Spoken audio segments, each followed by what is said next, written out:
ಸ್ನೇಹಿತರೆ, timeline tiles ಚಾನಲ್ಗೆ ಸ್ವಾಗತ ಸುಸ್ವಾಗತ. ಈ ನಮ್ಮ ರಾಜ್ಯ ಕರ್ನಾಟಕ ಇದೆಯಲ್ಲ, ಅದು ಎಷ್ಟು ಸುಂದರವಾದ ರಾಜ್ಯ ಅಲ್ವಾ. 31 ಜಿಲ್ಲೆ ಕೂಡ ವಿಭಿನ್ನ ಹಾಗೂ ವಿಶಿಷ್ಟ. ಒಂದು ಕಡೆ ಬಯಲು ಸೀಮೆ ಇದ್ದರೆ ಇನ್ನೊಂದು ಕಡೆ ಸದಾ ಹಸಿರಿನಿಂದ ಕಂಗೊಳಿಸುವ ನಿತ್ಯ ಹರಿದ್ವರ್ಣ ಕಾಡುಗಳು, ಮತ್ತೊಂದು ಕಡೆ ಕರಾವಳಿಯ ಸುಂದರ ಪ್ರದೇಶ. ಒಮ್ಮೆ ಯೋಚಿಸಿ, ಇವೆಲ್ಲ ಒಂದೇ ಜಿಲ್ಲೆಯಲ್ಲಿ ಇದ್ದರೆ ಅದು ನಿಸರ್ಗದೇವಿಯ ಅದ್ಭುತ ವರದಾನೆ.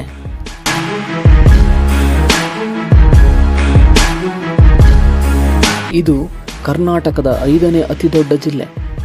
80.8% ಅರಣ್ಯ ಪ್ರದೇಶ ಹೊಂದಿರೋ ಈ ಜಿಲ್ಲೆ ಅದ್ಭುತ ಕಡಲು ತೀರ, ಸಹ್ಯಾದ್ರಿ ಪರ್ವತಗಳು, ಐತಿಹಾಸಿಕ ಹಾಗೂ ಪೌರಾಣಿಕ ಸ್ಥಳಗಳನ್ನು ಒಳಗೊಂಡ ರಮಣೀಯ ಜಿಲ್ಲೆ. ಈ ಜಿಲ್ಲೆಯ ಹೆಸರೇ ಉತ್ತರ ಕನ್ನಡ. ಒಂದು ಬದಿ ಸಹ್ಯಾದ್ರಿ, ಒಂದು ಬದಿ ಕಡಲು, ನಡು ಮಧ್ಯೆ ಅಡಿಕೆ ತೆಂಗುಗಳ ಮಡಿಲು. ಸಿರಿಗನ್ನಡದ ಚಪ್ಪರವೇ ನನ್ನ ಜಿಲ್ಲೆ, ಇಲ್ಲಿಯೇ ಇನ್ನೊಮ್ಮೆ ಹುಟ್ಟುವೆನು ನಲ್ಲೆ. ಇದು ಉತ್ತರ ಕನ್ನಡದ ಬಗ್ಗೆ ಚುಟುಕು ಬ್ರಹ್ಮ ಅಂತಲೇ ಪ್ರಸಿದ್ಧರಾದ ದಿನಕರ ದೇಸಾಯಿಯವರ ಸಾಲುಗಳು. ಈ ಜಿಲ್ಲೆಯಲ್ಲಿ ಒಟ್ಟು 12 ತಾಲೂಕುಗಳಿವೆ. ಕಾರವಾರ ಈ ಜಿಲ್ಲೆಯ ಆಡಳಿತ ಕೇಂದ್ರವಾಗಿದ್ದು ಕರಾವಳಿಯ ಪ್ರಮುಖ ಪಟ್ಟಣಗಳಲ್ಲಿ ಒಂದಾಗಿದೆ. ಸಾಕಷ್ಟು ನದಿಗಳು, ಜಲಪಾತಗಳಿಂದ ಕೂಡಿರುವ ಈ ಜಿಲ್ಲೆ ನಿಸರ್ಗ ಪ್ರಿಯರಿಗೆ ಒಮ್ಮೆ ಇಲ್ಲಿ ಬಂದರೆ ಹಿಂತಿರುಗುವ ಮನಸ್ಸನ್ನೇ ನೀಡುವುದಿಲ್ಲ. 140 ಕಿಲೋಮೀಟರ್ ಕರಾವಳಿ ಪ್ರದೇಶ ಹಾಗೂ 80% ಅರಣ್ಯ ಪ್ರದೇಶ ಹೊಂದಿರುವ ಈ ಜಿಲ್ಲೆ ಸುಮಾರು 15 ಲಕ್ಷ ಜನರನ್ನು ಹೊಂದಿದೆ. ಇಲ್ಲಿನ ಸಾಕ್ಷರತಾ ಪ್ರಮಾಣ 84.06% ಇದ್ದು, ಇಲ್ಲಿನ ಜನ ವ್ಯವಸಾಯ ಹಾಗೂ ಮೀನುಗಾರಿಕೆಯನ್ನು ತಮ್ಮ ಮೂಲ ಕಸಬನ್ನಾಗಿ ಮಾಡಿಕೊಂಡಿದ್ದಾರೆ. ಕನ್ನಡದ ಸೂಪರ್ ಸ್ಟಾರ್ ನಟರಾದ ಶಂಕರ್ ನಾಗ್ ಹಾಗೂ ಅನಂತ್ ನಾಗ್ ಕೂಡ ಇದೇ ಜಿಲ್ಲೆಯವರು. ಅಷ್ಟೇ ಅಲ್ಲ, ದಕ್ಷಿಣ ಭಾರತದ ಪ್ರಸಿದ್ಧ ನಟಿ ಪಂಡ್ರಿಬಾಯಿ ಕೂಡ ಇದೇ ಜಿಲ್ಲೆಯ ಭಟ್ಕಳ ತಾಲೂಕಿನವರು. Dinakar Desai, nightingale of the Halakki ಅಂತ ಕರೆಸಿಕೊಳ್ಳೋ ಜನಪದ ಹಾಡುಗಾರ್ತಿ ಸುಕ್ರಿ ಬೊಮ್ಮಗೌಡ ಕೂಡ ಇದೇ ಜಿಲ್ಲೆಗೆ ಸೇರಿದವರು. ಕರ್ನಾಟಕದಲ್ಲಿರುವ ವಿಶಿಷ್ಟ ಬುಡಕಟ್ಟುಗಳಲ್ಲಿ ಒಂದಾದ ಸಿದ್ದಿ ಜನಾಂಗ ಕೂಡ ಇದೇ ಜಿಲ್ಲೆಯ ಸಿದ್ದಾಪುರ ತಾಲೂಕಿನಲ್ಲಿದೆ. ಇವರನ್ನು ಬ್ರಿಟಿಷರ ಸಮಯದಲ್ಲಿ ವೆಸ್ಟ್ ಇಂಡೀಸ್ ದ್ವೀಪಗಳು ಇಲ್ಲವೇ ಆಫ್ರಿಕಾ ದೇಶದಿಂದ ಗುಲಾಮಗಿರಿಗಾಗಿ ಇಲ್ಲೇ ತಂದಿದ್ದರು. ತದನಂತರ ಇವರು ಇಲ್ಲಿಯೇ ನೆಲೆಗೊಂಡರು ಅನ್ನೋ ಮಾತು ಕೂಡ ಇದೆ.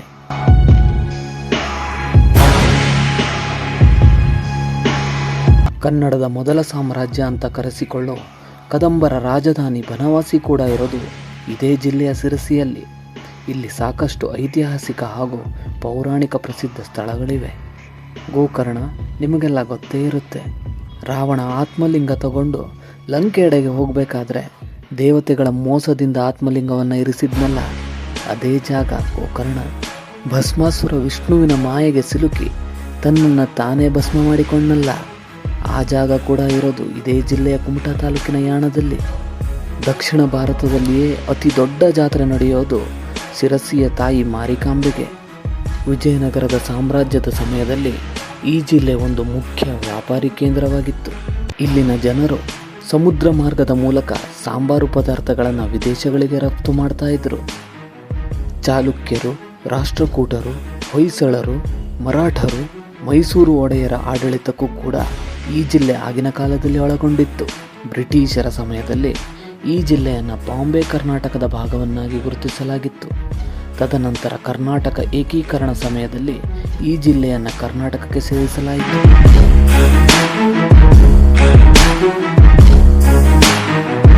ಮಳೆ ಹೇರಳವಾಗಿ ಬೀಳೋ ಪ್ರದೇಶ ಹಾಗೂ ಸಮುದ್ರ ಇಲ್ಲಿನ ಜನರ ಜೀವಾಳ ಆಗಿರೋದ್ರಿಂದಲೇ ಇಲ್ಲಿನ ಜನರ ಮೂಲ ಕಸುಬು ಕೂಡ ಕೃಷಿ ಹಾಗೂ ಮೀನುಗಾರಿಕೆಯಾಗಿದೆ. ಎತ್ತ ನೋಡಿದರೂ ಕಾಣುವ ತೆಂಗು ಹಾಗೂ ಅಡಿಕೆ ತೋಟಗಳ ದೃಶ್ಯ ಕಣ್ಣಿಗೆ ಆನಂದ ನೀಡುತ್ತದೆ. ಪ್ರಕೃತಿಯ ಮಡಿಲಲ್ಲಿ ಇರೋ ಈ ಜಿಲ್ಲೆಯಲ್ಲಿ ಸಾಕಷ್ಟು ಜಲಪಾತಗಳು ಸಹ ಇವೆ. ಅದಕ್ಕೆ ಈ ಜಿಲ್ಲೆಯನ್ನು ಜಲಪಾತಗಳ ಜಿಲ್ಲೆ ಅಂತ ಕೂಡ ಕರೀತಾರೆ. Magodu falls, Unchalli falls, Sathodi falls, Vibhuti falls, ಹೀಗೆ ಇನ್ನು ಅನೇಕ ಜಲಪಾತಗಳು ಪ್ರವಾಸಿಗರನ್ನು ಆಕರ್ಷಿಸುತ್ತವೆ. ಗೋಕರ್ಣ, ಯಾಣ, ಮಿರ್ಜಾನ್ ಕೋಟೆ, ಹೊನ್ನಾವರ, ಬನವಾಸಿ, ಮುರುಡೇಶ್ವರ, ಟಿಬೆಟ್ ಕಾಲೋನಿ, ದಾಂಡೇಲಿ, ಹೀಗೆ ಅನೇಕ ಪ್ರದೇಶಗಳು ಇಲ್ಲಿನ ಪ್ರೇಕ್ಷಣೀಯ ಸ್ಥಳಗಳಾಗಿವೆ. ಕಾರವಾರಕ್ಕೆ ಭೇಟಿ ನೀಡಿದ್ದ ರವೀಂದ್ರನಾಥ್ ಠಾಕೂರ್ ಅವರು ಕಾರವಾರವನ್ನು ದಕ್ಷಿಣದ ಕಾಶ್ಮೀರ ಅಂತ ಕರೆದಿದ್ರು. ಇದೇ ಕಾರವಾರದಲ್ಲಿ ಸೀಬರ್ಡ್ ನೌಕಾನೆಲೆ ಕೂಡ ಇರೋದು ವಿಶೇಷ.